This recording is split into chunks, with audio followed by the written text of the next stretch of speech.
Hi YouTube! Ezzel a videóval egy több részből álló sorozatot indítok útjára, melyben a stresszről, stresszkezelésről és a belső egyensúlyunkról fogok beszélni. Helyenként tegező formulát használok, aminek az oka az, hogy azokat a felvételeket eredetileg csak a fiamnak szántam, de később meggondoltam magam, és közkincsé teszem ezeket is. Akit ez zavar, azoktól elnézést kérek. Vágjunk is bele! Stresszről szeretnék beszélni. Nagyon érdekes, hogy amikor kicsi voltam, azt hittem, hogy a túlélés az az, hogy kint vagyunk Alaszkába, vagy a sivatagba, és egyszerűen túl kell élni. Aztán rájöttem, hogy az ember ritkán jár Alaszkában, meg a sivatagban is, és azt vettem észre egy néhány év óta, a 3-4 éve körülbelül, hogy a stressz az, ami kinyírja az embert. És egyre inkább afelé hajlok, hogy belülről kell építeni saját magunkat. Belülről kell az erőt, hogy képviseljük. És megszakítom azokkal az emberekkel a kapcsolatot, akik hátráltatnak az utamon. Persze megvan ennek a veszélye is, mert így az ember kicsit úgy elveszíti a kontrollt, és egoistává válhat, de mégis úgy gondolom, hogy ez egy hasznos lépés a stresszkezeléssel kapcsolatban. A másik, amit szeretnék a stresszkezeléssel kapcsolatban mondani, hogy tulajdonképpen van három oszlopa a stresszkezelésnek. Persze ezernyi mellékága is van, de 3 oszlopa van, amit igazán fontos tudni szerintem a stresszkezelésről. Az egyik ilyen oszlop, azt Konfuciusz mondta, ha kiváló embert látsz, akkor törekedj arra, hogy egyenlővé válj vele. Ha meg nem kiválóval találkozol, akkor fordulj belsődbe és vizsgáld meg magad. És ez nagyon igaz. Szóval sem mondja Konfuciusz, hogy idegeskednünk kell az idióták miatt, akik antiszociálisan bután viselkednek. Persze felnőtt emberekről beszélek, mondjuk a 21 éves kor felett. Igaz, hogy jelenleg 18 éves kornál már felnőttnek számít valaki, de én azt gondolom, hogy az érettséget olyan 21-23 éves korra érjük el, hát valaki egy életen át éretlen marad.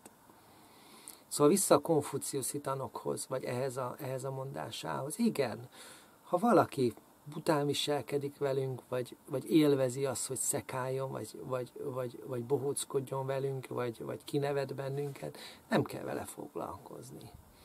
Nem szabad, hogy cipeljük magunkba ezeket a sérelmeket. És ide jön a második oszlop. A stresszkezelés második oszlopa. Ami arra tanít bennünket, hogy ne cipeljük magunkban ezeket a vélt vagy valós sérelmeinket. Van ide egy kedvenc tanmesém ehhez a cipelés dologhoz.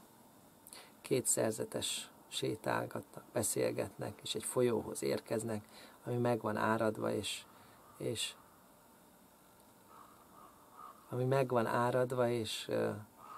egy... Én beszélek.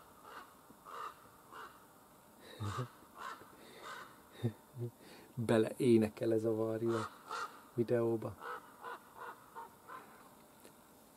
2 szerzetes sétálgatnak, beszélgetnek, és egy megáradt folyóhoz érkeznek, ahol egy fiatal, csinos, szemrevaló lányka sírdogál.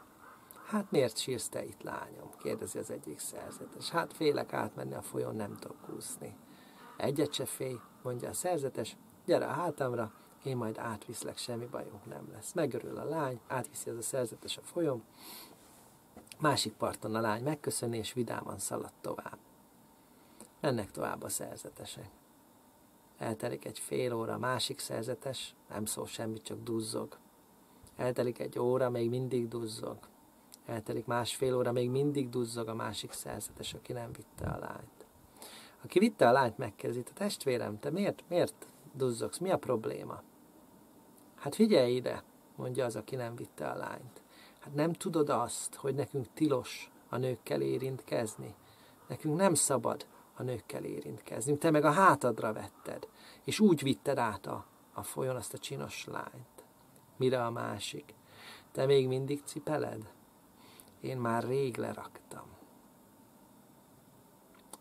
Nagyon érdekes, hogy 100-szor elmondtam már ezt a történetet, meg 100-szor elgondoltam ezt a történetet, és még mindig megérint ez, hogy igen, cipeljük ezeket a sérelmeket teljesen fölöslegesen. És ez egy érdekes dolog, hogy az ember így elengedi ezeket a dolgokat. Elengedi.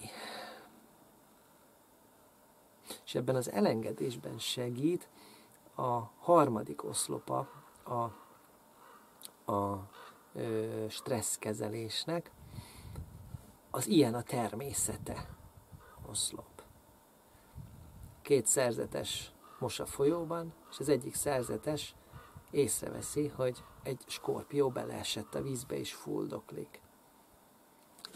Alányul a kezével, fogja, kiemel és kirakja egy száraz kőre, de közben a skorpió megcsípi. Mosnak tovább, de ez a skorpió annyira szerencsétlen, hogy beleesik még egyszer a folyóba. A szerzetes, ugyanaz a szerzetes megint alányul, és kirakja egy kőre, egy száraz kőre, de újra megcsípi. A másik megszólal. Hát figyelj már, testvérem, már 2-szer is megcsípett ez a skorpió. Nem gondolod, hogy nem kéne vele foglalkozni? Mire aki segített a skorpiónak. Ilyen a természete. És valóban, hogyha kívül sikerül magunkat hozni a mindennapoknak a rohanó, viharos turbulenciájával, kívülre sikerül helyezkednünk, akkor látjuk, hogy ilyen az emberek természete. Vegyünk egy nagy levegőt, és engedjük el őket, hadd menjenek. Nem kell cipelni. Ilyen a természetük.